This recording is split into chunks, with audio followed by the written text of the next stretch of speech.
Hello, Miss Beth here again. And today we're going to go really quickly on what your plan is for this week. So here's your activity for today. It's in May 5th, 2020. And happy Cinco de Mayo. Yeah, some of you think that is the independence in Mexico, but it is not. So you can go ahead and research what it is about. I give you 3 quizzes that you need to complete. They're right here. You're going to complete the quizzes and you're going to just submit your results in the way that you had done with the pages. That's it.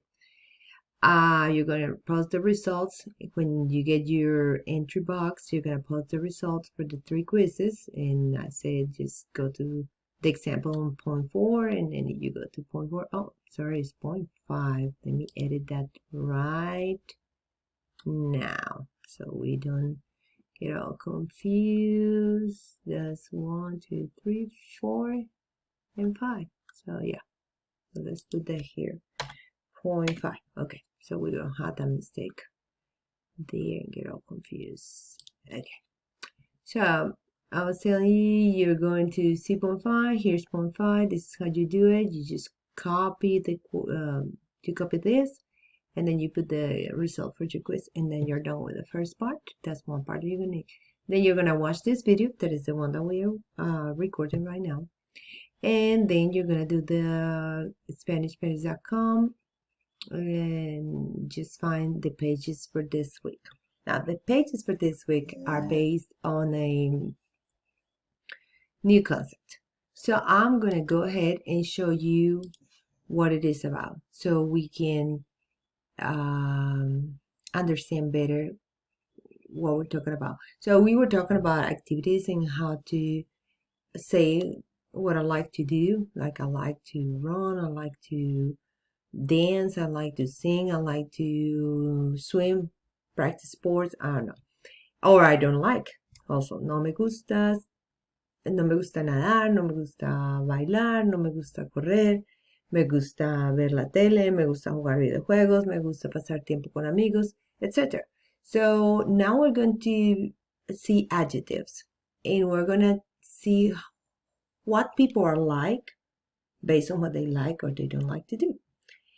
For example, if somebody likes to, let's say, draw, dance, and sing, they are artistic.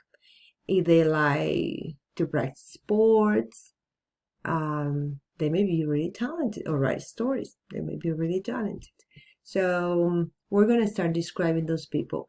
For that purpose, we're going to watch a video, and so that's going to explain you how you need to do your activities. So let's go to the video, and it takes a little while to load. Let's see how fast it's loading. Yep. All right, I'm going to pause the video and wait until it loads, and then I'll be back. Okay, ya cargó. Sorry. It's loaded already. So let's watch this video. Please pay attention. I'm going to pause sometimes and give you some explanation so it is clear for you. Are you artistic, athletic, funny, smart, or talented? You should use some adjectives and let the world know. Here's how it works. Nouns are things. Cat's a noun, dog's a noun, Arizona is a noun, a bus is a noun, and the artist formerly known as Prince is a noun. But let's face it, some nouns are boring on their own. That's why we created adjectives, to pick it up a notch. Bam! Adjectives describe nouns in more detail. So now we have big cat is mad dog, and Arizona is really, really hot. In English, you usually place adjectives in front of the noun they describe, like she's a smart student. In Spanish, the adjectives usually come after the nouns. For example, if a female student is intelligent, you might say una estudiante inteligente, and a patient young man would be un chico paciente. In Spanish, every noun has a gender. Your eyes, for example, are masculine, but your head is feminine, and the telephone is masculine. Okay, so that's the first pause. So what does she mean with this? In Spanish, your the nouns are either masculine or feminine. They have a gender. So they are either masculine or feminine. But how do you recognize them? So most words that end in O are masculine. Most words that end in A are feminine, but not all of them. But that's one way to recognize them. And the other way is when they have an article before the noun, there is an article. Like in English, your article is the book, the car. So in Spanish, it will be el or la. If you see el, that will be masculine, and if you see la, that will be feminine. Now that is a little confusing because you are not familiar with it, because it's not in your own language, but that's how Spanish works. And one thing that you need to have in mind, is easy with people, is easy with probably animals. It's easier to determine if it's masculine or feminine, and it is more difficult with things. But what you need to do is just to remember that it's something that you need to learn. That's how we learn Spanish. Like when we were little and we were saying, calling something that was masculine, feminine, well, mom and dad would say, no, you don't say it like that, you say it like this. So we just need to learn that, okay? When you use an adjective, you have to use the masculine form in Spanish with masculine nouns, and the feminine form with feminine nouns.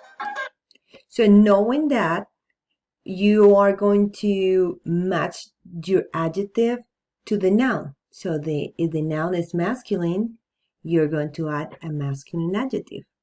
If the noun is feminine, you're going to add the feminine adjective. And once we finish this video, I'm going to show you where you can find your adjectives. You say graciosa, I say gracioso. You say artística, I say artístico.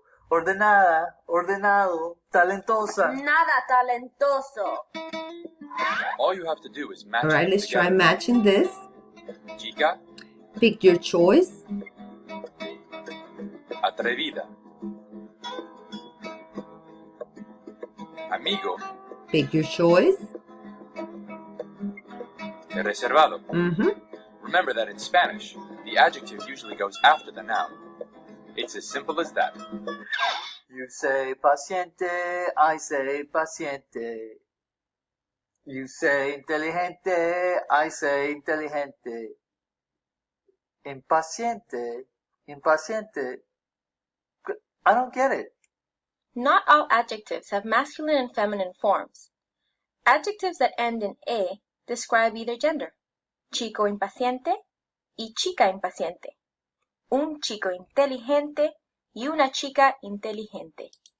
When she say she pronounces in Spanish. So that means this letter, inteligente, inteligente. So when they end in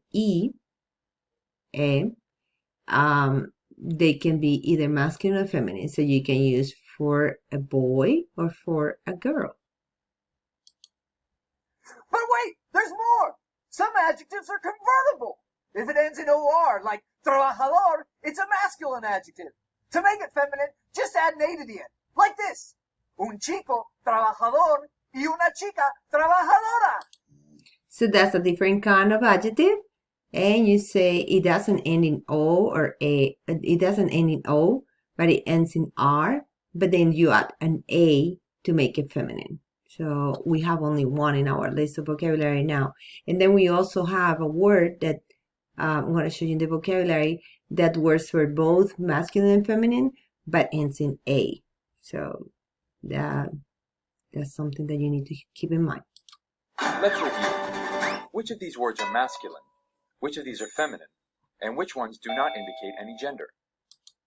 For this activity, I would like for you to just probably pause your video and watch the words and try to determine which one is masculine, which one is feminine, and which one does not have a gender. I'm going to play it right now so you can see the answers. Paciente. Impaciente. Artístico. graciosa, inteligente, atrevido, reservada, ordenado, desordenada, estudioso, talentosa, trabajadora, perezoso. Okay, we're going to stop right there, and now we're going to see where you can find your list for this, your vocabulary for this. So you are going to go to your section 8. Sorry, section 8, sorry. And you're going to click on vocabulary 3. So this is your new vocabulary. When you click here, you're going to find your list of adjectives. The ones that have the optional A at the end, those are the ones that change if it's masculine and feminine. If you see one like this one, this doesn't change. So you're going to have your meanings here for the adjectives, and then you have different adjectives that you can use for your activities, plus other vocabulary that you're going to need. If you have any questions, as usual, just please send me an email and we can set a conference. I had done that with a few students. Set a conference, we sit together, we work together, I help you with that, and then you don't have any problems trying to resolve I know that sometimes the things don't turn green. Don't panic, just contact me and we do it together. I hope this helps. I think that's all. Let's just double check that we have everything covered, because sometimes I just forget my video and then I forgot to say this. But I think that we got everything covered. You complete your quizzes, you complete the pages you have, and then submit the result. And that'll be it. It's due on May 12th, my husband's birthday. All right. Have a great day. Talk to you later. Bye-bye.